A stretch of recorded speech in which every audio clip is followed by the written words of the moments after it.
Well, it's a good time when you have Anand Ahuja and Nimish Shah with you. I mean, you don't like interviews very much, don't you? It's very difficult to pin you down.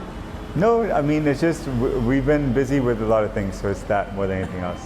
Okay, so what is the idea behind Bahane with a double A? So what does it mean? So, you know, when we started talking about Bahane, we were just trying to go back, what was the reason behind the brand and how it started. And I wanted to hear from Sonam and Anand of what Bahane meant. And then mid-conversation, Anand said, but actually, you know, we've spelt it wrong all along because we conveniently dropped the accent over A. So Bahane means rising sun in Gurmukhi, and then when you translate it in English, it needs an accent or a double A. And then I was like, but we need to get it right. We need to have those two A's. And Sonam obviously was like, I knew something was wrong with this name. She obviously had a feeling of like, no, something's not right. And then I started looking at from a design perspective how it sort of balanced off the name. There was Wabi Sabi element to having two A's, and just like it felt Asian, it felt a lot more sort of complete, and it was just like, you know, one of those things you do for soul, and that's where those initials came. Yeah, she had identified, like Nimish said, she had said that it was wrong also, and then I I remember that, you know, basically I'd read it in the text. So in the text, when you translate to Roman alphabet, it is two A's. But in one text, I'd read with one A, and I liked it more visually back then, you know, in 2012. So you use that, but even in that text, it had an accent, and I just sort of decided not to use it. So when Sonam came into my life and Nimish came into my life, then they sort of had to keep me honest, you know. So that's how we said, okay, cool, we're looking to evolve, and we should do it with the right spelling, so people know how to say it also. That's yeah. And I'm wearing my Bahane shirt, though it's 2 seasons old, but there's some things that never go out of style. As I said, it's even more special now. Yeah. Absolutely. So what is the idea behind Bahane 2.0, 2020? Yeah. You know, when Bahane started, it was always perceived as sort of a brand you set up out of your garage, and it was always about like basics, having like a clean foundation wardrobe and classics. And then again, through our sort of you know, brainstorming workshop, we kind of figured where it needs to go. I was very keen on it becoming more sort of active than a passive brand. We wanted to become a little bit more aspirational, but yet fairly humble. It's, you know, Bahane is the same, you know, since then, but it's just more evolved. So that's what Nimish said. We didn't have anyone really leading the creative focus or having the creative focus on it that we needed to have, and we knew we needed it also, and it just sort of all happened at once. When I met Sonam and Nimish have been friends for a long time, and the way it all evolved, so it all came together at one time. So it feels like a new sort of a new reveal.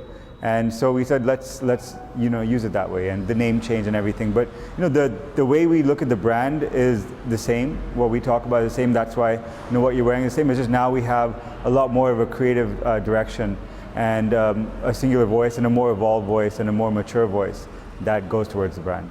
So which is that one fashion fad of your wife's that you just cannot understand?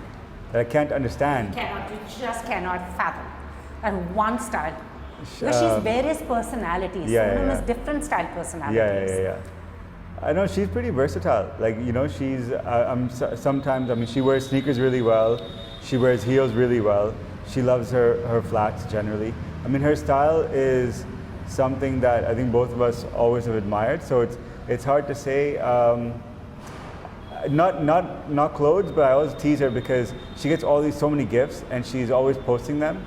And so I'm so confused, like, you can't post everything, you know? So I tease her about that. I haven't really teased her about any specific trend of looks that she wears yet.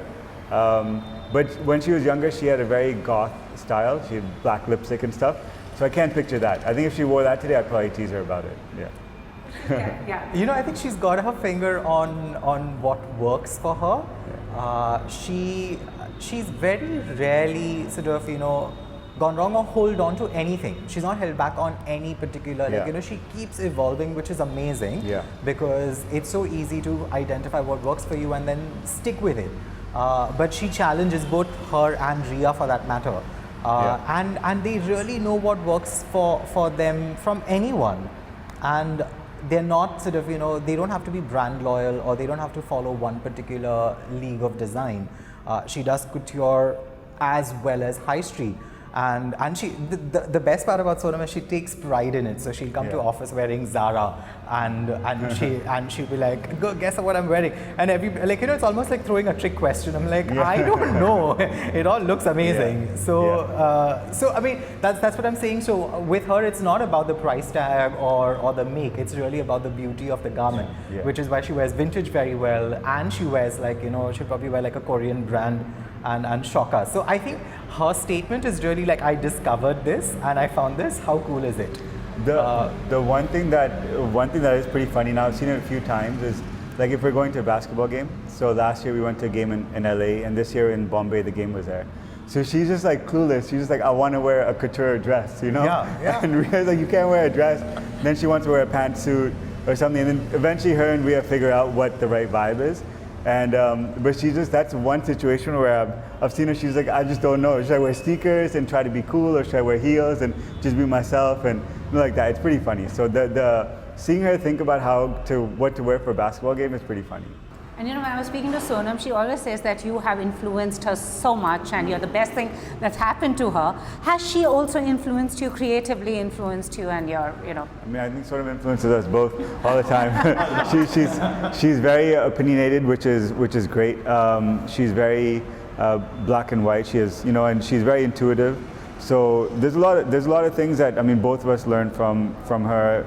Nimish is actually really good balance of the two. Like Sonam is very black and white about things. I'm very actually grayscale, and sometimes that's good in certain situations and not good in some. And Nimish is able to balance both. So when it comes to Bhane, actually three of us are a really good team. Personally, obviously, Sonam has a huge. And also, long before diversity became a thing, it was your brand that was using regular people, as they say, Aam Janta, as models instead of models. What was the reason behind that? Well, we just really wanted to show Bhane was for everyone, and we wanted Bhane to be sort of like it's like the paint, and then you're supposed to make your own art out of it. So it was always about empowering people and about showing how different people wear the same style different ways. And that's what it was. So we would show the same style in different colors worn on different people in their own method. And that's what we wanted to show, is about empowering people. And so now Nimish is taking that into a more mature way. And it's not on like just our friends and family, but it's still a very similar vibe, in the sense that we're showing how it's worn on an everyday basis, and like I said, in a lot more mature manner. Coming in, and also with Bhane, what would you say is the unique selling point? Also, 6 years ago when you started, and now, what is the difference that you've also seen in market, and also with the millennials being very shared economy, not wanting to splurge on luxury? That's an interesting point. When we started Bhane in 2012, none of the brands had come, and that was part of the reason we started it, because when I came back to India, we saw that there was so much young talent, there was so much art, there was so much people in blogging and music and photography and design, and even at our parent company Shahi, we saw all the young designers graduating and coming in, merchants and design. They had such a strong aesthetic, but there was no brand that spoke to it or spoke to them. And so when we started Bhane, it was really about making stuff for ourselves. And Gap wasn't there, Uniqlo wasn't there, obviously, Zara, H&M, they all came in the time. And even though our brand is not in the same thing, but we didn't have, and that's when we really started feeling that we needed, a singular creative direction. And that's why it also feels like a nice evolution now, because Bhane is not meant to compete with them in the sense that of what even the price points or the visual aesthetic is, but we couldn't really show our difference because we didn't have the capacity to do so. And so that's what we're doing. And Bhane is about speaking to those same people. It's like young creative professionals, and that's what Bhane is about. We weren't supposed to be a big mass market brand or a high street brand. We are a very small, sort of more niche brand, but we couldn't show that because our design quality wasn't there yet. And now that Nimish is on, that's where we've been able to go. And also, you're a self-confirmed sneaker geek who also has curated the only curated sneaker store in India. It's veg and non-veg. You even wore sneakers to your wedding. So will we see Bahane and veg non-veg collaborating at some time? Yeah. And You know, it's been really important for Bahane to develop its own handwriting. And you know, we've obviously Bahane, even though it's older than V&V, it takes time to build a brand. You know, what's great about V&V is that we get to work with great partners, established brand names, you know, all the sneaker brands that we work with. So it gives a sense of genuine, you know, people believe V&V right away because we're working with, you know, the Nikes and Adidas and Puma and Vans and all these big brands, and Bahane, we're trying to develop that. So Bahane is it takes a lot longer, and so we're very careful of, you know, just collaborating, whether it's even with V&V or with other brands, because Bahane has to really establish what it stands for before it can start doing collaborations, you know. And so, you know, obviously in this collection, there's a few, and they've been done very tastefully. What Nimish has done with Godrej and stuff. So that's, you know, a little bit of it, but you know, we would love to do something with sneaker brands and stuff. But I think that it takes time, and you have to build your own brand before you do that. And also cities, they say Delhi has a very different fashion sensibility vis-a-vis Mumbai. So are you going to be catering to the two different styles, or is it just going to be one uniform style? I think that's the beauty of the brand. When we are designing collections, they are sort of separates. It's mindful of various body types, various sensibilities. We're not selling looks. We are selling one t-shirt at a time or one trouser at a time.